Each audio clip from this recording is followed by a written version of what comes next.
Hello दोस्तों, आज हम नेशनलिज्म इन इंडिया चैप्टर का सेकेंड पार्ट डिस्कस करने जा रहे हैं।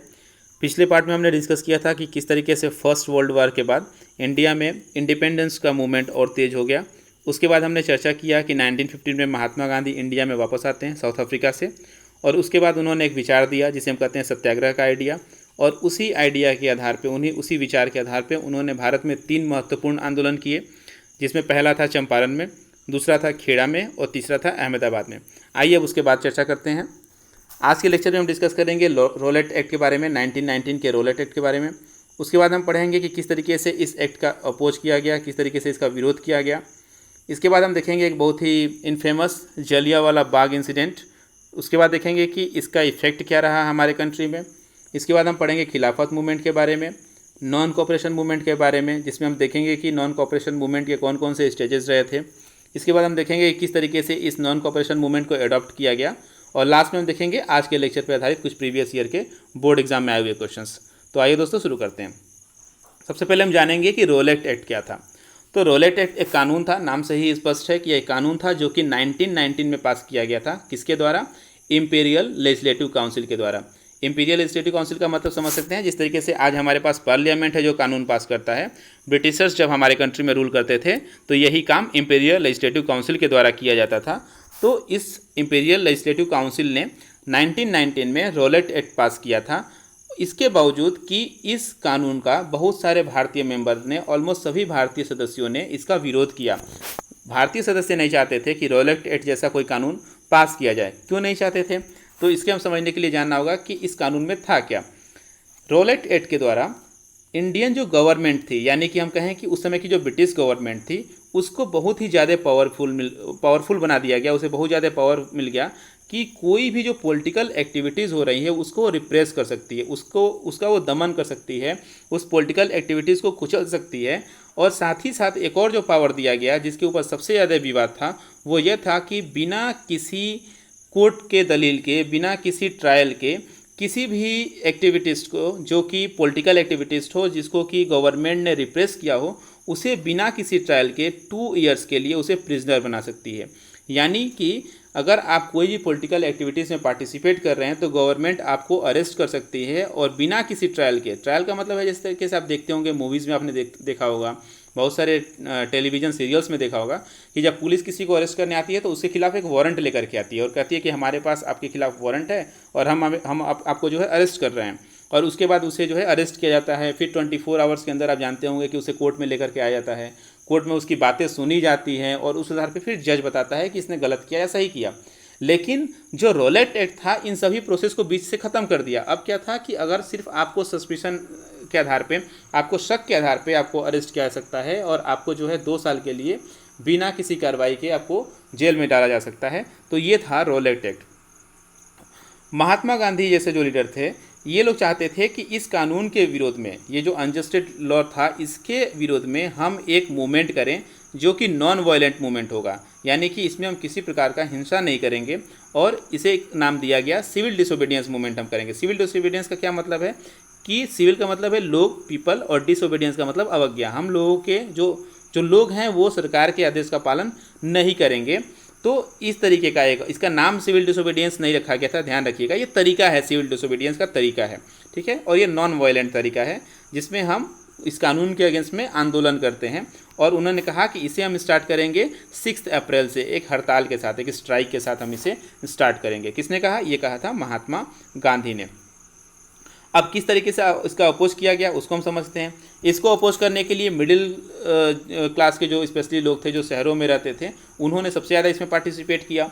इसके लिए जो है बहुत सारे शहरों में लोगों ने रैलीज़ निकाली, मार्च किया, ठीक है। वर्कर्स जो थे, जो रेलवे वर्कशॉप्स में काम करते थे, वो स्ट्राइक पे चले गए, यानी कि रेलवे वर्कशॉप्स में काम करना लोगों ने बंद कर दिया। दुकानें बंद हो गई, दुकानें नहीं खुल रही थी। और उस समय जो गवर्नमेंट थी, ये सब एक्टिविटीज़ देख करके गवर्नमेंट बहुत ज़्यादा डर गई। उसे लगा कि जो कम्युनिकेशन का जो मीडियम है, जैसे कि ट्रांसपोर्टेशन का जो मीडियम है, रेलवे है, जो कम्युनिकेशन का मीडियम है, जैसे टेलीग्राफ है, उस समय टेलीग्राफ चला करता था, तो वही सब जो सिस्टम है, ये सिस्टम उन्हें लग रहा था कि ये बंद हो जाएंगे और इसको लोग डिस्टर्ब करेंगे, इसमें व्यवधान उत्पन्न करेंगे। और इसलिए ब्रिटिश गवर्नमेंट ने, ब्रिटिश एडमिनिस्ट्रेशन ने डिसाइड किया कि they will clamp down on the nationalist. वे लोग जो नेशनलिस्ट लोग हैं, जो आंदोलन कर रहे हैं, उनके ऊपर वो शिकंजा कसेंगे। और इसके लिए सबसे पहला काम ब्रिटिश गवर्नमेंट ने किया, उन्होंने क्या किया कि अमृतसर में, जहाँ पे आंदोलन सबसे ज़्यादा उग्र रूप से काम कर रहा था, सबसे ज़्यादा लोग जहाँ पे एक्टिव थे, तो अमृतसर के जो भी लोकल लीडर्स थे, जो वहाँ के जो नेतागढ़ थे, उनको उन्होंने अरेस्ट करना शुरू किया। और महात्मा गांधी से बोल दिया गया कि आप दिल्ली में एंटर नहीं करेंगे, यानी कि महात्मा गांधी को दिल्ली में एंटर करने से मना कर दिया गया, उनके ऊपर बैन लगा दिया गया। अब और आगे किस तरीके से बढ़ता रहा ये आंदोलन, इसी तरीके से चलता रहा। 10 अप्रैल को अमृतसर में ही जब कुछ लोग आंदोलन कर रहे थे, गवर्नमेंट के अगेंस्ट में मार्च कर रहे थे, जो कि पीसफुल प्रोसेसन था, शांतिपूर्वक वो मार्च कर रहे थे, तो गवर्नमेंट ने क्या किया, यानी कि गवर्नमेंट जो पुलिस थी उस समय की, उसने क्या किया, लोगों के ऊपर अटैक कर दिया, फायर कर दिया, गोलियां चलानी शुरू कर दी। और इसकी वजह से लोग जो है बहुत उग्र हो गए और गुस्से में आकर के लोगों ने बैंक के ऊपर, पोस्ट ऑफिस के ऊपर, रेलवे स्टेशन के ऊपर जो है अटैक करने शुरू कर दिए। और इस वजह से एक बहाना मिल गया गवर्नमेंट को, ब्रिटिश गवर्नमेंट को, और उसने जो है पूरे शहर में मार्शल लॉ इम्पोज कर दिया और जनरल डायर को कमांड दे दी गई। यानी कि अब पुलिस सेना जो भी है वो किसके कमांड में काम करेगी, वो जनरल डायर के अगेंस्ट के कंट्रोल में कमांड करेगी। ये जनरल डायर का फोटो है। यहाँ पे एक चीज़ मैं क्लियर कर देता हूँ, मार्शल लॉ। मार्शल लॉ का क्या मतलब है, जैसे आप जानते होंगे कि हमारे देश में एक संविधान है जिसके हिसाब से शासन होता है, लेकिन जब कभी ऐसी परिस्थितियाँ आती हैं जब सामान्य तरीके से, जिस तरीके से अभी हम देश देख रहे हैं कि चल रहा है, अगर सामान्य तरीके से देश को नहीं चलाया जा सकता है या किसी जगह को नहीं चलाया जा सकता है, तो वहाँ पे उस कानून को न लागू करके मार्शल लॉ को इम्प्लीमेंट कर दिया जाता है और वहाँ पे फिर सेना का शासन लागू हो जाता है और सेना अपने हिसाब से वहाँ पे लोगों को डील करती है। तो आप देखते होंगे कभी कभी जब कर्फ्यू लगता है, लोगों को बाहर निकलने से मना कर दिया जाता है, बोल दिया जाता है कि 2 या 3 लोगों से अधिक इकट्ठे नहीं होंगे एक साथ। तो इसे मार्शल लॉ इस तरीके से इम्प्लीमेंट कर दिया गया था अमृतसर में भी। अब इसी दौरान जब ये मार्शल लॉ इम्प्लीमेंट किया गया, जब कहा गया कि बहुत सारे लोग एक जगह इकट्ठा नहीं होंगे, उसी दौरान जलियांवाला बाग एक इंसिडेंट होता है, जो कि बहुत ही इनफेमस, बहुत ही एक गलत एक कार्य किया गया था ब्रिटिशर्स के द्वारा। जलियांवाला बाग इंसिडेंट क्या था? जलियांवाला बाग इंसिडेंट यह हुआ था दोस्तों 13 अप्रैल 1919 को, 13 अप्रैल 1919 को ये हुआ था। इस दौरान जो जलियांवाला बाग है, बाग का मतलब गार्डन, जलियांवाला बाग एक था, अमृतसर में एक जगह है, वहाँ पे बहुत सारे लोग एक भीड़ में इकट्ठा हुए थे एक सेलिब्रेट करने के लिए। क्या? बैसाखी। बैसाखी का एक मेला लगता है, तो बैसाखी का मेला सेलिब्रेट करने के लिए जलियांवाला बाग के ग्राउंड में बहुत सारे लोग इकट्ठा हुए थे। उसी दौरान उसी ग्राउंड में कुछ लोग गवर्नमेंट की जो पॉलिसीज़ उस समय आ रही थी, जो गवर्नमेंट के जो लॉ आ रहे थे, उसके अगेंस्ट में प्रोटेस्ट करने के लिए भी इकट्ठा हुए थे। और जो ज़्यादातर जो ग्रामीण थे, जो गाँव के लोग थे, जो उस मेले में आए थे घूमने के लिए, उनको मार्शल लॉ के बारे में नहीं पता चला था। उनको नहीं पता था कि ऐसा कोई कानून जो है वो पास किया गया है जिसके तहत आप इकट्ठा नहीं हो सकते हैं। तो लोग अनअवेयर थे इस कानून के बारे में, इस मार्शल लॉ के बारे में, जो कि इम्पोज किया गया था, और वहाँ पे लोग मेले में सेलिब्रेट करने के लिए आए हुए थे। जब ऐसा हुआ तो जनरल डायर उस एरिया में एंटर करता है अपनी पूरी फोर्स के साथ, और उसने जो भी एग्जिट पॉइंट्स थे, जो भी बाहर निकलने के रास्ते थे, उसने सभी बंद करवा दिए। और बंद करने के बाद उसने लोगों के ऊपर गोलियां चलाने का आदेश दे दिया और हज़ारों लोग वहाँ पे उस जलियांवाला बाग में वो किल्ड हो गए, उनकी मृत्यु हो गई वहाँ पे। और यह एक बहुत ही दुर्भाग्यपूर्ण एक तरीके से कहेंगे कि ये घटना थी, एक जिसको बहुत ही तरीके से क्रिटिसाइज़ किया गया लोगों के द्वारा, गवर्नमेंट के द्वारा भी क्रिटिसाइज़ किया गया था। और बाद में जो जनरल डायर था, जिसने ये काम किया था, जिसने गोली चलाने की आदेश दिया था, उसने ही प्रोड्यूस्ड अ मोरल इफेक्ट। उसने कहा कि ये एक नैतिक दबाव क्रिएट करने के लिए लोगों के ऊपर मैंने ऐसा काम किया था। उसने कहा कि मैं चाहता था कि जो सत्याग्रही हैं उनके दिमाग में एक डर की भावना पैदा की जा सके, और इसलिए मैंने ऐसा किया। ठीक है, तो ये था जलियांवाला बाग इंसिडेंट। अब इसका असर क्या हुआ पूरे देश में, उसको हम समझते हैं। जलियांवाला बाग इंसिडेंट के विरोध में लोगों ने जगह जगह स्ट्राइक किया, बहुत जगह क्लैशेस हुए पुलिस और के ऊपर, मतलब पुलिस और जो आम जनता थी उसके बीच में झगड़े हुए। लोगों ने जो है गवर्नमेंट बिल्डिंग से ऊपर अटैक करना शुरू कर दिया। गवर्नमेंट इसके बदले में, जब लोगों ने गवर्नमेंट बिल्डिंग से ऊपर अटैक करना शुरू किया, तो गवर्नमेंट ने क्या किया, गवर्नमेंट ने बुरी तरीके से जो है निर्दयी तरीके से आंदोलन को, लोगों के विरोध को कुचलना शुरू कर दिया। लोगों को ह्यूमिलिएट किया गया, अपमानित किया गया, और लोगों को बहुत ज़्यादा डराया गया। और सत्याग्रहियों को जो है, जो भी लोग इसमें पार्टिसिपेट कर रहे थे, जिन्हें सत्याग्रही कर रहे हैं, सत्याग्रही का मतलब क्या है, शांतिपूर्ण तरीके से जो लोग आंदोलन कर रहे थे, उन लोगों को ज़बरदस्ती कहा गया कि आप जो है मतलब ज़मीन पे नाक रगड़ने के लिए कह दिया गया। ये हालत वहाँ पे रियली होने लगी थी। उन्हें क्रॉल करने के लिए कहा गया, मतलब सड़कों पे उन्हें रेंगने के लिए कहा गया और उन्हें कहा गया कि यू शुड डू सलाम टू द साहिब्स। साहिब्स का मतलब ये पुलिस ऑफिसर्स जो हैं या जो भी अंग्रेज हैं, ब्रिटिशर्स हैं, उनको आप सलाम कीजिए, उनको आप सैल्यूट कीजिए। तो ये इस तरीके से ह्यूमिलिएट करने का तरीका था, लोगों को अपमानित करने का एक तरीका था। और उसके बाद लोगों के ऊपर जो है कोड़े बरसाए गए, लोगों के ऊपर लाठीचार्ज किया गया और गाँवों के ऊपर बम बरसाए गए। तो ये बहुत ही बर्बर तरीके से जो गवर्नमेंट थी, ब्रिटिश गवर्नमेंट, उसने लोगों के खिलाफ एक्शन लेने शुरू कर दिए और ये इतना वायलेंस हुआ। इसको देखते हुए बाद में महात्मा गांधी ने इस मूवमेंट को ही बंद कर दिया और उन्होंने कहा कि अब इस मूवमेंट को हम वापस ले रहे हैं। तो ये एक चीज़ हुआ। अब महात्मा गांधी को ऐसा फील होने लगा कि हमको एक ऐसा आंदोलन करना चाहिए जिसमें सिर्फ एक रिलीजन के लोग ना हो, सिर्फ हिंदू ना हो। एक ऐसा आंदोलन होना चाहिए जिसमें हिंदू लोग भी पार्टिसिपेट करें और मुसलमान लोग भी पार्टिसिपेट करें, दोनों धर्म के लोग बराबर तरीके से पार्टिसिपेट करें। और उन्हें लगता था कि तभी जो है हमारे देश को आज़ादी मिल पाएगी। तो अब क्या होता, कौन सा आंदोलन ऐसा होता जिसमें दोनों लोग पार्टिसिपेट करते हैं? तो ये हुआ दोस्तों खिलाफत मूवमेंट में। क्या था खिलाफत मूवमेंट, उसको हम डिस्कस करेंगे। पहले एक मैप देख लेते हैं। यहाँ पे इसको ध्यान रखिएगा, मैं नाम बता दे रहा हूँ। यहाँ पे एक एम्पायर रूल करता था जो आज के समय का जो टर्की है, ठीक है, जिसे हम हिंदी में तुर्की भी पढ़ते हैं, उस कंट्री में एक एम्पायर पहले रूल करता था, एक साम्राज्य रूल किया करता था जिसका नाम था ओटोमन एम्पायर। आपने अगर नेशनलिज्म इन यूरोप, जो आपके हिस्ट्री बुक का फर्स्ट चैप्टर है, अगर आपने उसे पढ़ा होगा तो वहाँ पे भी इस एम्पायर का नाम आता है बच्चों। तो ओटोमन एम्पायर जो था वो टर्की, आज का जो टर्की कंट्री है, वहाँ पर ये रूल किया करता था। तो अब इसको नाम याद रखिएगा, ओटोमन एम्पायर नाम याद रखिएगा और कहाँ रूल करता था इसे याद रखिएगा। अब ये जो किसी भी एम्पायर का एक हेड होता है जिसे हम संभवतः राजा कहते हैं, प्रिंस कहते हैं, किंग कहते हैं, ठीक है। तो जो ओटोमन एम्पायर का जो हेड हुआ करता था उसको हम बोलते थे खलीफा। क्या बोलते थे? खलीफा। और खलीफा was considered as the spiritual leader of all the Muslims of the country, of the world, ठीक है। विश्व में जितने मुस्लिम लोग हैं, जितने इस्लाम के फॉलोअर्स लोग हैं, उनका वो धार्मिक गुरु माना जाता था। खलीफा was considered as the spiritual leader of all the Muslims of the world, ठीक है। अब ये चीज़ें याद रखिएगा, खलीफा और ओटोमन एम्पायर।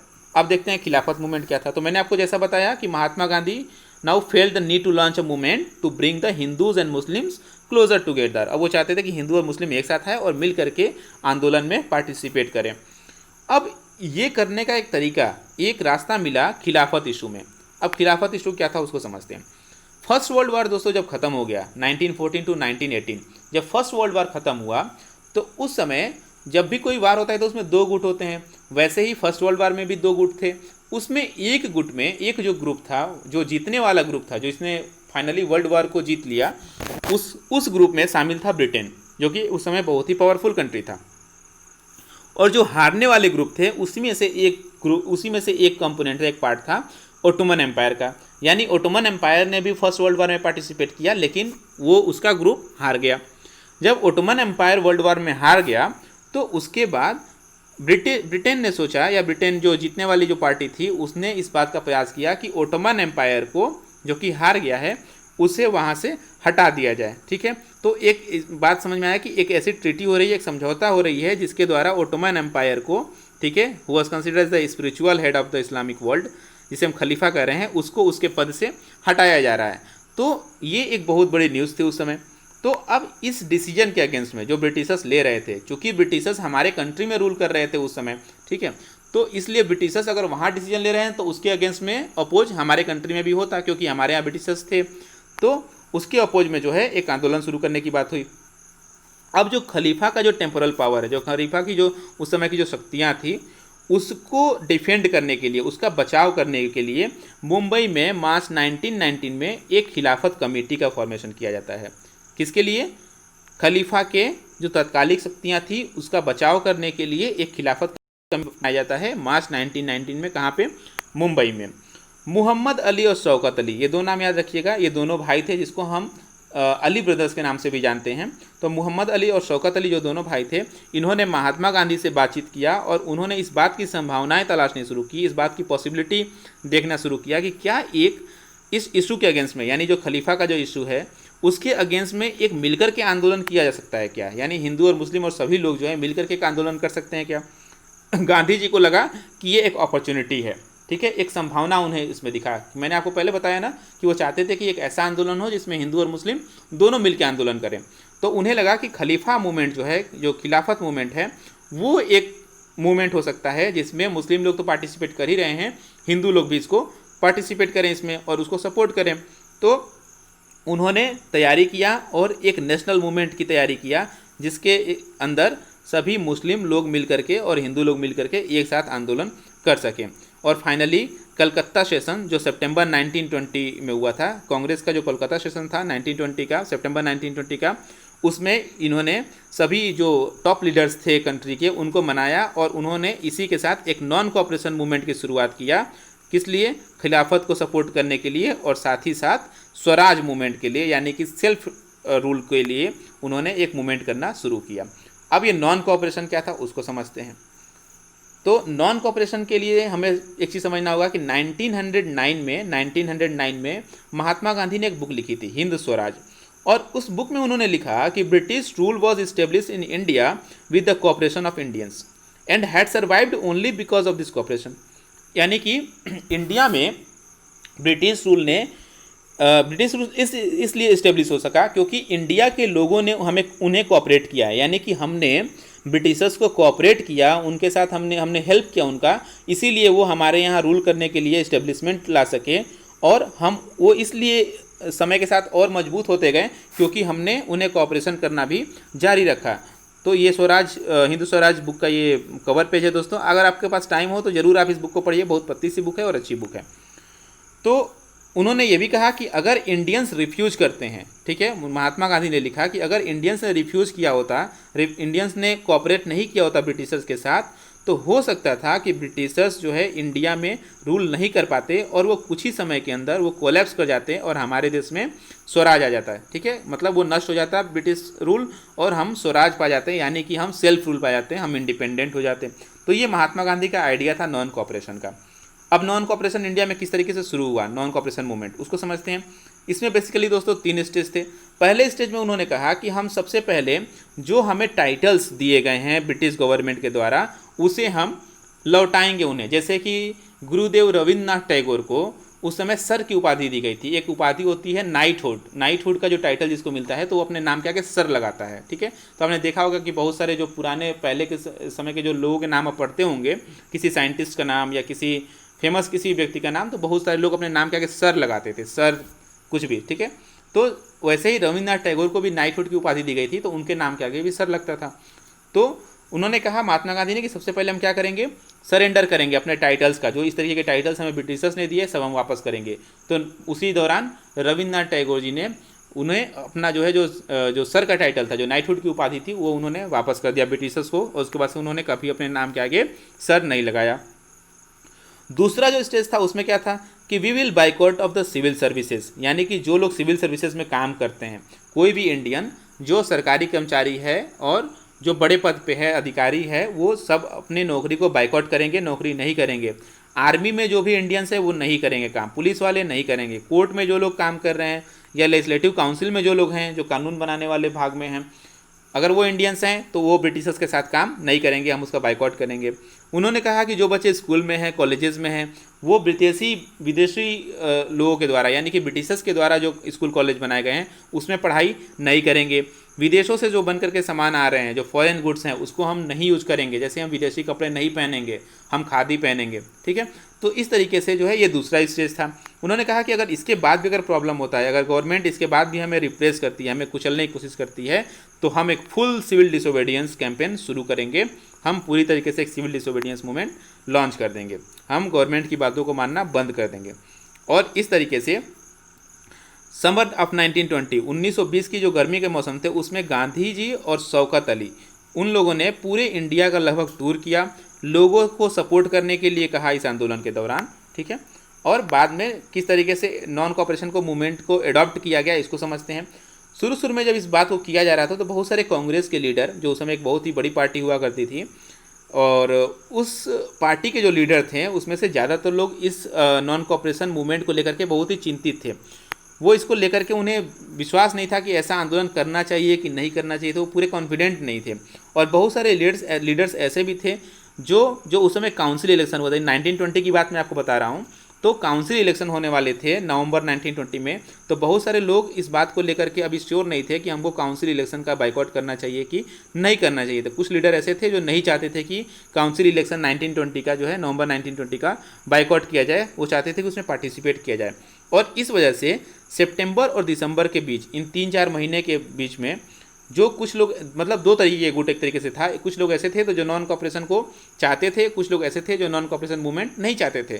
और इन दोनों ग्रुप के बीच में, दोनों सपोर्टर्स और अपोनेंट के बीच में एक तरीके से मीटिंग होती रही, लेकिन कोई डिसीजन नहीं ले पाए लोग कि नॉन कॉपरेशन मूवमेंट जो है लॉन्च करना है कि नहीं करना है। फाइनली जो है एक चीज़ और था कि ये लोग जो है डरते थे, इन लोगों को डर था कि कहीं ऐसा ना हो कि ये मूवमेंट हम करें और लोग जो है वायलेंट हो जाएं, यानी कि बहुत ज़्यादा हिंसा होने लगे, बहुत ज़्यादा लोग मरने लगे, तो ये ना हो, ये भी एक लोगों के अंदर डर था। लेकिन फाइनली जो है कांग्रेस स्टेशन जो नागपुर में हुआ दिसंबर 1920 में, उसमें गांधी जी ने बहुत ज़्यादा प्रयास किया और फाइनली जो है नॉन कॉपरेशन प्रोग्राम को अडॉप्ट कर लिया गया और नॉन कॉपरेशन मूवमेंट दोस्तों लॉन्च कर दिया गया। तो ये था आज के चैप्टर में। बस आइए क्वेश्चंस देख लेते हैं आज के लेक्चर पे बेस्ड। पहला क्वेश्चन है, name the writer of the book Hind Swaraj, यानी हिंद स्वराज पुस्तक किसने लिखी। तो उम्मीद है आप इसका आंसर जानते होंगे। सेकेंड क्वेश्चन है, what decision was made in Congress session at Nagpur in 1920। मैंने आपको दो बताया, नागपुर का जो सितंबर में हुआ था और दिसंबर में, और एक कोलकाता का बताया जो सितंबर में, ठीक है। तो दो कांग्रेस सेशन थे।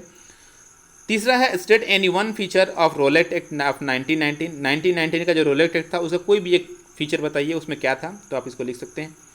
Name the famous book written by Mahatma Gandhi, same question repeated. What revolution was passed at Kolkata Congress session in September 1920। तो सितंबर 1920 का जो कोलकाता कांग्रेस सेशन हुआ था उसमें क्या डिसीजन लिया गया था, ये आपको बताना है। Why had people gathered in Jallianwala Bagh on 13 April 1919। What was Gandhi ji's reaction on Rowlatt Act, Rowlatt Act के ऊपर क्या उनका प्रतिक्रिया था। Why did Mahatma Gandhi want to join Khilafat movement, लिख सकते हैं आप। Who strike the Khilafat movement, who started the Khilafat movement, Khilafat movement किसने स्टार्ट किया, आप लिख सकते हैं, दो नाम थे उसमें। अगला है 3 और 5 marks question. Explain how the non cooperation movement emerged in the town, लिख लेंगे आप कि क्या क्या स्टेप्स थे, उसको आपको लिखना है, स्टेजेस उसके। Why did Mahatma Gandhi launch the non cooperation movement, how did the movement unite the country, इसको एक्सप्लेन करना है। Why did Gandhi ji decide to launch a nationwide satyagraha against the proposed Rowlatt Act, how was it opposed. Last question, fourth question है, discuss various stages of the non cooperation movement launch by Mahatma Gandhi. उसके बाद question है, how was Rowlatt Act oppose bye the people in India, Rowlatt Act का किस तरीके से विद्रोह किया गया, विरोध किया गया। British rule in India would have collapsed if Indians had not cooperated, क्यों ऐसा महात्मा गांधी ने कहा। How did the statement help in the starting a mass movement in India against the British rule. What was the Khilafat movement, क्या था ये। What were the effect of the Jallianwala Bagh massacre, ये Jallianwala Bagh massacre जो था उसका क्या असर पड़ा, ये आपको लिखना है। तो आज के लेक्चर में दोस्तों बस इतना ही। अगर कोई भी डाउट हो तो आप कमेंट बॉक्स में पूछिएगा और मैं उसका जवाब देने की कोशिश करूँगा। Thank you so much.